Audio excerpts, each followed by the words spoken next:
Hello everyone, Dan Jeet, you can do physiology and more. And this week's subject, I would actually like to do another heat adaptation, but I'm actually going to call this Beat the Heat, okay? Or something along the lines of that. Something Beat the Heat. I haven't figured out the exact title yet, but it's rather along the lines of that. Now, I have actually posted several other videos on adapting to the heat, acclimating to the heat, heat adaptation, whatever it may be. Last year, I did the most extreme heat adaptation session that I've ever done, and I actually dressed in full winter clothing. If you want to watch it, go back and watch. I'm pretty sure it's on my playlist, weather acclimation or heat adaptation, one of the two, and look at that. It is called, pretty sure it's heat adaptation phase 3. It's from last year. I have full winter gear. It's about 106 degrees out, and I ran for about 30 minutes. Man, it was fucking intense, and I'm telling you what, this is going to be intense as well. This is going to be the phase 1 of this. I don't know, I'm not sure when I'm going to do phase 2 and phase 3, but it is actually going to be consistently in the high 80s, 90s, low to mid 90s for about the next week. So that's why I'm doing this. Right now it is about 86 degrees. Feels like 93 out there. I've been back from a run for a little while ago, and as you can see, still some sweat. I did some core and speed training, some kicks when I got back, and guess what else? Listen to this. See the AC right there? Do you hear anything?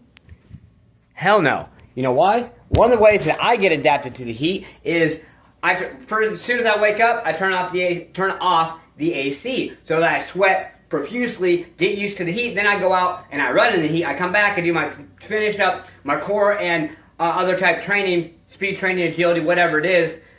When it's also hot in here after I've already been sweating my ass off outside and whatnot. And that is one of the ways to get more adapted to the heat. So start these things today. Put on extra clothing, go out for a walk. Whatever it is, whatever you do, it's got to be gradual progression. You can't just go out there and start adapting to the heat and you'll be out there for 1, 2, 3 hours at a time. You're not going to be adapted to it yet. You'll either get dehydrated, get exhaustion, heat stroke, and them things are life-threatening. I know. That actually happened to me when I was just a little kid. When I was younger, I was actually born with asthma.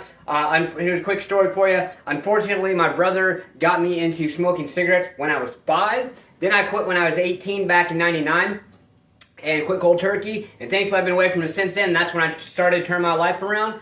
The point I'm making with this is everything is about gradual progression, okay? No matter what it is, everything in life that you truly want is going to be very difficult to obtain, okay? So as far as the reason I got heat exhaustion when I was a kid, number one, I wasn't really as used to as much, plus I wasn't properly hydrated. I mean, to be honest with you, I was only 9, so I didn't really know much about that shit. My older brother, who was about 11, didn't really either, and the thing about it is that I'd realized over time that I had to get more and more used to it. Even at that young of an age, I realized this, that the more I was, even with the asthma, the more I adapted to it. So let's get these things in our minds, change our mindset, and realize that, hey, you know what, you can't adapt to the heat, the cold, whatever it is. It's just gradual adaptation. Let's get stay motivated, believe in yourself, believe you can do it, and believe that you deserve it. Let's get out there, let's go, smash punch, kick that like button, just don't break it. Let's get out there and do something. Do more than what you did yesterday. Get your ass up and brace this heat. Let's get out there, let's go. Push yourself.